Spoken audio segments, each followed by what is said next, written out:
భారత్పై అమెరికా అధ్యక్షుడు ట్రంప్ మరోసారి అక్కసు వెళ్లగక్కారు. రష్యా నుంచి చమురు కొనుగోలును సాకుగా చూపుతూ టారిఫ్ల మోత మోగించారు.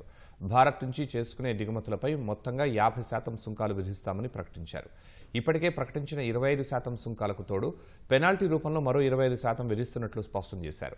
25% సుంకాలు రేపటి నుంచే అమలు కానుండగా 25% పెనాల్టీలు 21 రోజుల్లో అమల్లోకి రానున్నట్లు శ్వేతసౌధం వెల్లడించింది.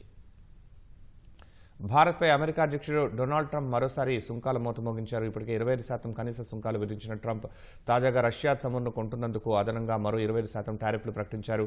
ఈ మేరకు శ్వేతసౌధం తెలిపింది. తాజా వాటితో కలిపి భారత్పై అమెరికా విధించిన సుంకాలు 50%కి చేరనున్నాయి. ఇప్పటికే ప్రకటించిన 25% సుంకాలు గురువారం నుంచి అమలు కానుండగా 25% పెనాల్టీలు 21 రోజుల్లో అమల్లోకి రానున్నట్లు శ్వేతసౌధం వెల్లడించింది. ఈ మేరకు కార్యనిర్వాహక ఉత్తర్వులపై ట్రంప్ సంతకం చేశారు. భారత్పై విధించే సుంకాల విషయంలో సొంత పార్టీ నుంచి సైతం తీవ్ర వ్యతిరేకత ఎదురవుతున్నా ట్రంప్ ఏమాత్రం వెనక్కి తగ్గడం లేదు.